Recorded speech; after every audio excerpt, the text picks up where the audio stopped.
Oke guys, ada satu project crypto baru yang baru aja launching, yaitu adalah Huma Finance, teman-teman. Jadi ini fokusnya di bidang payment dan juga di finance lah, seperti yang kita bisa tahu dari namanya sendiri.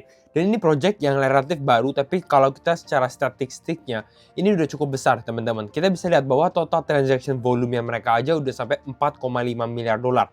Jadi ini salah satu project yang harus kalian perhatikan juga, gitu ya. Nah, salah satu yang saya suka adalah dia di-back oleh banyak venture capital yang sebenarnya cukup notable dan cukup penting di dalam bidangnya. Salah satunya saya perhatikan mereka bahkan di-invest oleh Circle. Circle sendiri ini adalah organisasi yang mempunyai USDC, teman-teman. Jadi ini sangat-sangat cukup besar. Lalu kita bisa lihat juga ada Hashkey Capital sebagai investor juga di project ini. Jadi something to watch dan kalian harus perhatikan. Nah, seperti yang saya bahas di awal video, ini adalah Huma Finance. Jadi fokusnya mereka adalah building a financial layer. Kalau misalnya kita lihat blockchain sendiri, dia membuat satu layer lagi, teman-teman. Dan memang ini fokusnya untuk payments gitu ya, dimana orang-orang bisa transfer USDT secara seamless, secara mudah lah, bisa dikatakan seperti itu.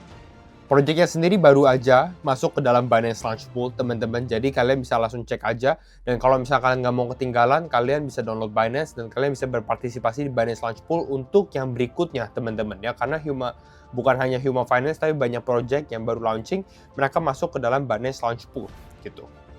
Dan ini sedikit dengan tokenomics-nya, teman-teman. Kalian bisa lihat secara overall sebenarnya cukup normal, tapi ya kita harus perhatikan gitu ya, bahwa mereka cukup besar alokasi ke dalam investor juga dan juga timnya, mungkin kisaran hampir 40%, teman-teman. Jadi untuk insider, lalu juga ada untuk protokol treasury-nya kisaran 11%-an. Jadi ini tetap lagi di cap oleh tim Huma Finance-nya sendiri.